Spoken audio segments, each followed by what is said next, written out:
দূর থেকে মাছি পিপিলিকা পাবে কিনা জোরে বলুন, জোরে বলুন, পাবে না? পাবে না? বিশ্ব নবীজির মাধ্যমে মহান রব্বুল আলামিন বললেন, পৃথিবীর বান্দা বান্দি তোমরা শুনো, পৃথিবীর কোন মানুষকে সুগ্রানের শ্রেষ্ঠত্ব দিয়ে যদি আমি তাকে শ্রেষ্ঠত্ব দান করতাম, তাহলে একটি মাছি পেয়ে যেত, পিপিলিকা পেয়ে যেত। দৈহিক শক্তি দিয়ে তাকে যদি শ্রেষ্ঠত্ব দান করতাম, হাতি পেয়ে যেত, গরু মহিষ পেয়ে যেত। কিন্তু আল্লাহ রাব্বুল আলামিন বললেন, পৃথিবীর বান্দা বান্দি, পৃথিবীতে যত পশু পাখি রয়েছে, যত কীট পতঙ্গ রয়েছে, সেগুলিকে সুন্দর করে ব্যবহার করেন। আল্লাহ বললেন, বান্দারে, হাতিকে দিয়ে তুমি খেলা দেখিয়ে মানুষকে ইনকাম করো, চিড়িয়াখানায় বাঘকে ভরে কারেন্টের ইলেকট্রিক চাবুক দিয়ে ব্যবহার করে তাকে তুমি কবজায় রাখো। এই ব্রেনটা আল্লাহ রাব্বুল আলামিন কেবলমাত্র আমাদেরকে দিয়েছেন। কাকে জোরে বলুন? যাদেরকে এই ব্রেন দিয়েছেন আল্লাহ বললেন তাদেরকে শ্রেষ্ঠত্ব দান করেছি, এই জন্যই ব্রেনটা আমি দান করেছি। আল্লাহ বললেন, ওয়ামা খালাকাতুল জিন্না ওয়াল ইনসা ইল্লা লিয়াবুদুন। আমি মানুষ এবং জিনকে কেবলমাত্র একটি কারণে শুধুমাত্র সৃষ্টি করেছি, তারা আমার ইবাদত করবেন। শুধুই সম্মানিত, আমরা যখন আল্লাহর প্রশংসা আদায় করি, এইটা মানুষের জন্য প্রশংসা। আল্লাহ কতটা খুশি হন, কতটা খুশি হন। জমিন থেকে আসমান পর্যন্ত যত ফাঁকা জায়গা রয়েছে, মা যখন তাসবিহ পড়বে আলহামদুলিল্লাহ বলবে, আব্বা যখন আলহামদুলিল্লাহ বলবে, আল্লাহ রাব্বুল আলামিন বললেন, জমিন থেকে আসমান পর্যন্ত সমস্ত ফাঁকা জায়গাটা পরিপূর্ণ করে দিব। তাই চিৎকার দিয়ে বলি আলহামদুলিল্লাহ।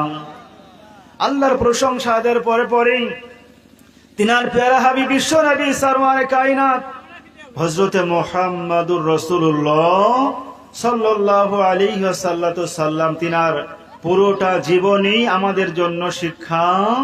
জোরে বলুন সুবহানাল্লাহ। পৃথিবীতে কোন আয়নায় যদি আমরা মুখ দেখি, কোন সিলেবাস যদি আমরা দেখি, অথবা কোনো পাঠ্য গ্রহণ করার জন্য কোনো পাঠ হিসাবে পাঠ্যগ্রন্থ যদি আমরা দেখি, তাহলে নবীজির আয়নাকে সামনে রাখলেই আমাদের জীবনের চরিত্রটা পরিবর্তন হবে না? হবে না? জোরে বলুন। এই জন্য মহান রব্বুল আলামিন বললেন, ওয়া ইন্নাকা লাআলা খুলুকিন আযীম। ও পৃথিবীর মানুষেরা, পৃথিবীতে যত চরিত্র রয়েছে, যত বৈশিষ্ট্য রয়েছে, কালচার রয়েছে, সমস্ত কালচার, সমস্ত বৈশিষ্ট্য, সমস্ত ব্যবহারটা আমি আমার নবীর মধ্যে প্রবেশ করিয়ে দিলাম, ঢুকিয়ে দিলাম, তোমাদের জন্য আদর্শ হিসাবে করে দিলাম। জোরে বলুন সুবহানাল্লাহ।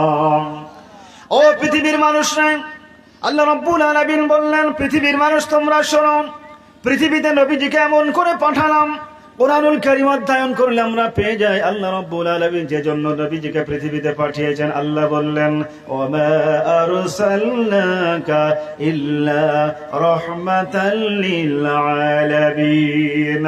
বিশ্ববাসীর জন্য আল্লাহ রাব্বুল আলামিন নবীজিকে রহমত করে পাঠালেন গো। সেই জন্য আমার বলা, আমার চলা, আমার শিক্ষা গ্রহণ যা কিছু করব, নবীজির আদর্শ থেকে প্র্যাকটিক্যালি ভাবে করলে এই পৃথিবীতেও মান আল্লাহ রাব্বুল আলামিন বাড়াবেন, পরকালেও আল্লাহ রাব্বুল আলামিন জান্নাত দেওয়ার জন্য কিয়ামতের দিবসে ডান হাতে আমলনামা দিয়ে আমাদেরকে জান্নাতে যখন প্রবেশ করব আমরা, আল্লাহ রাব্বুল আলামিন ফেরেশতাদেরকে বলবে, ফেরেশতারে, এরা আমার নবীর উম্মত ছিল, নবীর একটি সুন্নাত ছিল সালাম দেওয়া। মানুষ যখন আরেকজন মানুষকে দেখা হতো সালাম দিত। একজন ইমানদার বান্দা, একজন মুমিন বান্দা, একজন মুসলমান আরেকজনকে দেখা হলে সালাম দিত। অতএব আমি আল্লাহ রাব্বুল আলামিন সালামের যারা ফিডব্যাক দিত, ফিরিয়ে দিত, আমি আল্লাহ রাব্বুল আলামিন সেই সমস্ত বান্দা বান্দি জান্নাতে প্রবেশ করবে। দরজাটা তোমরা বড় করে দাও, সাফিসিয়েন্স করে দাও, দরজাটি প্রশস্ত করে দাও, এই জন্য করে দাও লক্ষ লক্ষ কোটি কোটি ইমানদার বান্দা প্রবেশ করবে। আমি আল্লাহ রাব্বুল আলামিন তাদেরকে আমার জবান দিয়ে সালাম দিব। জোরে বলুন সুবহানাল্লাহ। এই জন্য আমরা নবীর উপরে অগণিত দুরূদ ও সালাম বর্ষিত হোক, সকলেই বলি সাল্লাল্লাহু আলাইহি ওয়াসাল্লাম। যে নবী 25 বছর বয়সে আরবের একজন বিধবা নারীকে বিয়ে করেছিলেন, সেই নারীর নাম কি? হযরতে খাদিজাতুল কুবরা রাদিয়াল্লাহু তাআলা আনহা। নবীজির সঙ্গে যখন খাদিজার বিয়ে হলো সেই সময়ে নবীজির বয়স ছিল 25 আর খাদিজার বয়স ছিল 40। নবীজির সঙ্গে বিবাহ হলো। মক্কায় নবুয়ত প্রাপ্তির পরে 13 বছর থাকলেন, মদিনায় 10 বছর থাকলেন। 23 বছরের জীবনীতে আল্লাহ রাব্বুল আলামিন নবীজির মাধ্যমে যে কিতাব উপহার দিলেন সেই কিতাবের নাম হলো আল কোরআন। Allah has sent to message on Quran and other Nabi for all human beings. আল্লাহ রাব্বুল আলামিন দুটি বার্তা, দুটি উপহার আমাদের জন্য দিয়েছেন। একটি হলো কোরআন, অপরটি হলো ইসলাম, নবীজির আদর্শ।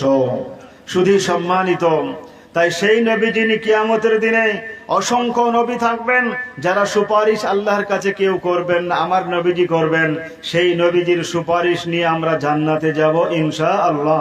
সেই নবীর উপরেই অগণিত দুরূদ ও সালাম বর্ষিত হোক। আমরা সকলেই বলি আল্লাহুম্মা আমিন, আল্লাহুম্মা সাল্লি আলাই, আল্লাহুম্মা বারিক আলাই।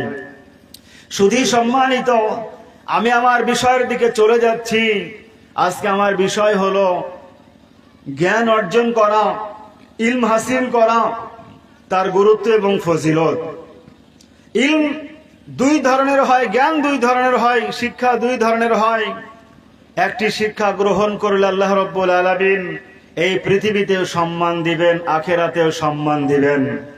সেই ইলম, সেই জ্ঞান, সেই শিক্ষার নাম হলো জান্নাতি শিক্ষা। সেই শিক্ষার নাম হলো কোরআনী শিক্ষা। সেই শিক্ষার নাম হলো মাদ্রাসা মক্তবের শিক্ষা। ঠিক না বেঠিক? জোরে বলুন। আল্লাহ রাব্বুল আলামিন বললেন, ও পৃথিবীর মানুষেরা শোনো, পৃথিবীর ধন সম্পদের শিক্ষা অর্জন করলো কেউ? পৃথিবীর কোন বান্দা রাজা হয়ে গেল, টাকা পয়সাশালী ধনাঢ্যশালী মানুষ হয়ে গেল, আল্লাহ বললেন তার সম্মানটা আমি সেই পর্যন্ত রাখতে পারি যে পর্যন্ত তার সম্পদটা রাখবো। কিন্তু আল্লাহ রাব্বুল আলামিন বলেছেন একজন বান্দা যখন ইলম অর্জন করবে, জ্ঞান অর্জন করবে, মক্তব মাদ্রাসা জান্নাত জাহান্নামের শিক্ষা অর্জন করবে, আমি আল্লাহ রাব্বুল আলামিন সেই বান্দা পৃথিবীতে থাকলে তাকে সম্মানিত করব। পৃথিবীর বুক থেকে চলে গেলেও প্রতিটি মানুষের মুখে মুখে তার সম্মানের কথাটা চতুর্দিকে আমি হাদিস হিসাবে, চতুর্দিকে বর্ণনা হিসাবে, কথা হিসাবে মানুষের মুখে মুখে উচ্চারিত করব। ও বন্ধু, কুরআনুল কারীমের মধ্যে মহান রব্বুল আলামিন বললেন আমি রাজাকে, বাদশাকে ফকির করে দিতে পারি, ফকিরকে আবারও বাদশা করে দিতে পারি। কারো সম্মান নাই, সম্মান দিতে পারি, আবার কারো সম্মান কেড়ে নিতে পারি। ঠিক না বেঠিক? জোরে বলুন। আল্লাহ রাব্বুল আলামিন বললেন কুলিল্লাহুম্মা মালিকাল মুলকি তুতিল মুলকা মান তাশা ওয়া তানজিউল মুলকা মিম্মান তাশা ওয়া তুইজ্জু মান তাশা ওয়া তুযিল্লু মান তাশা ওয়া বিয়াদিকাল খায়র ইন্নাকা আলা কুল্লি শাইইন কাদির। কারণা মহান রব্বুল আলামিন বললেন ইন্নাহু, নিশ্চয় তিনি, আলা কুল্লি শাইইন কাদির, পৃথিবীতে যত শক্তি আছে সমস্ত শক্তির মালিক হলেন আল্লাহ। কে? জোরে বলুন। এই জন্য মহান রব্বুল আলামিন বললেন কুলিল্লাহুম্মা মালিকাল মুলকি তুতিল মুলকা মান তাশা। নবীজিকে বলেন হে নবী, পৃথিবীর মানুষকে জানিয়ে দাও, জানান দাও, পৃথিবীতে আমি আল্লাহ রব্বুল আলামিন বড় লোককে গরিব করতে পারি, বাদশাকে আমি চাইলে পৃথিবীর বাদশা রাজত্ব দান করতে পারি। আমি যদি চাই তাকে বাদশা করব, আবারও আমি যদি চাই বাদশা থেকে তাকে ফকির করব। ঠিক না বেঠিক? জোরে বলুন। আল্লাহ রাব্বুল আলামিন বললেন, বিশ্ব নবীজি বলেছেন তলাবুল ইলমি ফারিজাতুন আলা কুল্লি মুসলিম। পৃথিবীতে জ্ঞান অন্বেষণ করা হলো ফরজ। ইসলামিক জ্ঞান যে অর্জন করবে আল্লাহ রাব্বুল আলামিন তাকে ফজিলতটা পৃথিবীতে দান করবেন, সম্মানটা পৃথিবীতে দান করবেন। কেমন সম্মান? আপনাদের আসামে এই জেলায় সব থেকে গরিবের একজন সন্তান যিনি মক্তবে পড়েছেন আলিফ বা তা সা, এইরকম করে লেটারগুলি তিনি মুখস্থ করেছেন, অথবা তিনি কোরআনুল কারীম শিখলেন, অথবা তিনি শিখতে পারলেন না।